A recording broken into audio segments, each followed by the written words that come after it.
ফয়েজানে লাইলাতুল কদর সাল্লু আলাল হাবিব সাল্লাল্লাহু তাআলা আলা মুহাম্মদ। আমাদের প্রিয় নবী হজরত মুহাম্মদ সাল্লাল্লাহু তাআলা আলাইহি ওয়াসাল্লাম ইরশাদ করেন, যে ব্যক্তি তাঁর উপর প্রতিদিন হাজারবার দরুদ শরীফ পাঠ করবে, সে যতক্ষণ পর্যন্ত নিজের ঠিকানা জান্নাতে না দেখে ততক্ষণ পর্যন্ত তার মৃত্যু হবে না। সাল্লু আলাল হাবিব সাল্লাল্লাহু তাআলা আলা মুহাম্মদ। প্রিয় ইসলামী ভাই ও বোনেরা, আজ আমরা আলোচনা করব এমন এক বরকতময় রাত সম্পর্কে, যে রাতের মর্যাদা হাজার মাসের চেয়েও উত্তম, যে রাতের বরকতের কথা আল্লাহ তাআলা নিজেই কুরআন মাজিদে বর্ণনা করেছেন। হ্যাঁ, সেই মহিমান্বিত রাত হল লাইলাতুল কদর। প্রিয় ইসলামী ভাই ও বোনেরা, লাইলাতুল কদর অত্যন্ত বরকতময় একটি রাত। এই রাতকে লাইলাতুল কদর বলা হয় এই কারণে যে এই রাতে সারা বছরের ভাগ্য নির্ধারণ করা হয়, অর্থাৎ ফেরেশতাগণ রেজিস্টারসমূহে আগামী বছরে সংঘটিত হবে এমন বিষয়সমূহ লিপিবদ্ধ করেন। তাফসিরে সাভি ষষ্ঠ খণ্ড 2398 পৃষ্ঠায় উল্লেখ করা হয়েছে যে তাকদীর সংক্রান্ত বিষয়সমূহ সম্মানিত ফেরেশতাদের নিকট প্রকাশ করা হয়। প্রসিদ্ধ মুফাসসির মুফতি আহমদ ইয়ার খান নাইমি রহমতুল্লাহি তাআলা আলাইহি বর্ণনা করেন, এই রাতকে লাইলাতুল কদর কয়েকটি কারণে বলা হয়। ১. এই রাতে আগামী বছরের ভালো মন্দ বিষয় নির্ধারণ করে ফেরেশতাদের হাতে অর্পণ করা হয়। ২. কদর অর্থ তাকদীর নির্ধারণ করা। ৩. কদর অর্থ সম্মান, অর্থাৎ এটি একটি সম্মানিত রাত। ৪. এই রাতে কোরআন মাজিদ নাজিল হয়েছে। ৫.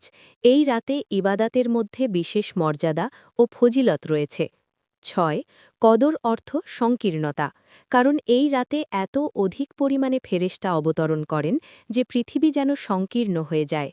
এই সকল কারণেই একে বলা হয় লাইলাতুল কদর, সম্মানিত রাত। বুখারী শরীফে বর্ণিত আছে, যে ব্যক্তি এই রাতে ঈমান ও সাওয়াবের আশায় জাগ্রত থেকে ইবাদত করবে, তার পূর্বের সমস্ত গুনাহ মাফ করে দেওয়া হবে। সাল্লু আলাল হাবিব সাল্লাল্লাহু তাআলা আলা মুহাম্মদ। তুবু ইলাল্লাহ আস্তাগফিরুল্লাহ।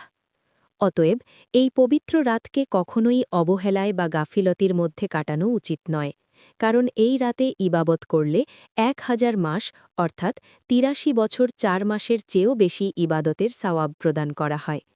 এই রাতে হজরত জিব্রাইল আলাইহিসসালাম ও অসংখ্য ফেরেশতা পৃথিবীতে অবতরণ করেন। তারা ইবাদতকারীদের সাথে সাক্ষাৎ করেন, মুসাফাহা করেন এবং এই মুবারক রাতের প্রতিটি মুহূর্তে শান্তি আর রহমত বর্ষিত হতে থাকে। এই শান্তি অব্যাহত থাকে ভোর হওয়া পর্যন্ত। এই মহান রাতটি আল্লাহ তাআলা শুধুমাত্র তার প্রিয় হাবিব হজরত মুহাম্মদ সাল্লাল্লাহু তাআলা আলাইহি ওয়াসাল্লামের জন্য দান করেছেন। আল্লাহ তাআলা কুরআন মাজিদে ইরশাদ করেন, সূরা কদর, বিসমিল্লাহির রহমানির রহিম। নিশ্চয়ই আমি কুরআনকে কদরের রাতে নাজিল করেছি। আপনি কি জানেন কদরের রাত কি? কদরের রাত হাজার মাসের চেয়েও উত্তম। সে রাতে ফেরেশতাগণ এবং জিব্রাইল তাদের প্রতিপালকের নির্দেশে প্রতিটি বিষয়ে অবতীর্ণ হন। সে রাত সম্পূর্ণ শান্তি, ভোর উদয় হওয়া পর্যন্ত। প্রিয় ইসলামী ভাই ও বোনেরা, লাইলাতুল কদরের গুরুত্ব ও বরকত সম্পর্কে আল্লাহ তাআলা কুরআনে পূর্ণ একটি সূরা নাজিল করেছেন। মুফাসসিরগণ বলেন, এই রাতে আল্লাহ তাআলা লাউহে মাহফুজ থেকে প্রথম আসমানে কুরআন মাজিদ নাজিল করেন। এরপর প্রায় 23 বছর ধরে ধীরে ধীরে প্রিয় নবী হজরত মুহাম্মদ সাল্লাল্লাহু তাআলা আলাইহি ওয়াসাল্লামের ওপর নাজিল করা হয়। তাফসির সমূহে বর্ণিত আছে, যখন নবী করিম সাল্লাল্লাহু আলাইহি ওয়াসাল্লাম পূর্ববর্তী নবীগণের উম্মতদের দীর্ঘ জীবন এবং নিজের উম্মতের স্বল্প জীবন সম্পর্কে অবগত হলেন, তখন তিনি চিন্তিত হয়ে পড়লেন, কারণ তিনি ভাবলেন, আমার উম্মত অল্প জীবন পায়, তারা কিভাবে পূর্ববর্তী উম্মতদের মতো এত দীর্ঘ ইবাদত করতে পারবে।